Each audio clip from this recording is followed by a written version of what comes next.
अगर किसी मनुष्य को जीवन में सफलता हासिल करनी है तो उन्हें गौतम बुद्ध की जीवन कथा तथा कहानियां जरूर पढ़नी चाहिए।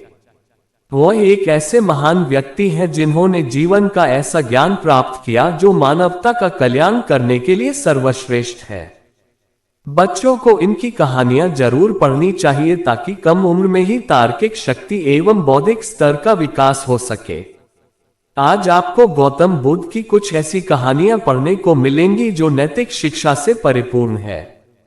इन कहानियों को पढ़ें और अपने प्रिय मित्र जनों के साथ भी शेयर करें। गौतम बुद्ध और शिकारी। एक समय की बात है, महात्मा बुद्ध अपनी तपस्या में लीन थे। उन्हें तपस्या में बैठे हुए कई दिन बीत चुके थे। तभी एक शिकारी उस रास्ते जा रहा था। उस शिकारी ने महात्मा बुद्ध को पहचान लिया। शिकारी ने महात्मा बुद्ध के बारे में बहुत बड़ाई सुनी थी, किंतु वह महात्मा बुद्ध की बड़ाई से संतुष्ट नहीं था। उसने परीक्षा लेने के लिए सोचा। शिकारी पहले तो महात्मा बुद्ध को एक छोटा सा पत्थर फेंक कर मारता है, किंतु महात्मा बुद्ध कोई प्रतिक्रिया नहीं करते हैं, क्योंकि उनका मानना था शरीर को तकलीफ होती है, आत्मा को नहीं। अतः शिकारी द्वारा फेंके गए पत्थर के कारण शरीर को कष्ट हुआ, किंतु आत्मा को नहीं।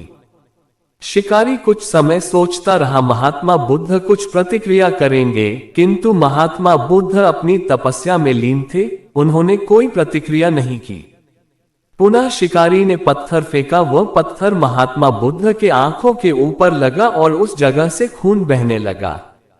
महात्मा बुद्ध को आभास हुआ उनके शरीर से रक्त बह रही है, किंतु वह फिर भी अपनी तपस्या से नहीं उठे। शिकारी को गुस्सा आया और उसने पुनः एक पत्थर और महात्मा बुद्ध की ओर फेंका। महात्मा बुद्ध के शरीर से अब खून अधिक बहने लगी। इतनी पीड़ा महसूस कर महात्मा बुद्ध के आंखों से आंसू निकलने लगा। शिकारी ने महात्मा बुद्ध के पास जाकर पूछा, आपको जब मैंने पत्थर मारा तो आपने कोई प्रतिक्रिया नहीं दी। महात्मा बुद्ध ने बड़े ही सरलता के साथ कहा, क्योंकि इससे मेरे शरीर को कष्ट हुआ है, मेरे मन मस्तिष्क को नहीं। शिकारी अचंभित रह गया। उसने पूछा, फिर आपके आंखों से आंसू क्यों बह रहे हैं? इस पर महात्मा बुद्ध ने पुनः कहा, तुम्हारे द्वारा किए गए अनुचित कार्य के परिणाम के बारे में मेरा मस्तिष्क, मेरी आत्मा विचार कर रो रही है। तुमने इतना बड़ा पाप किया है, तुम्हें कैसी सजा मिलेगी? बुद्ध की बातों को सुनकर शिकारी महात्मा बुद्ध के चरणों में नतमस्तक हुआ और उनसे क्षमा याचना की। महात्मा बुद्ध क्षमाशील व्यक्ति थे। उन्होंने तुरंत शिकारी को क्षमा कर दिया और अपना आशीर्वाद दिया।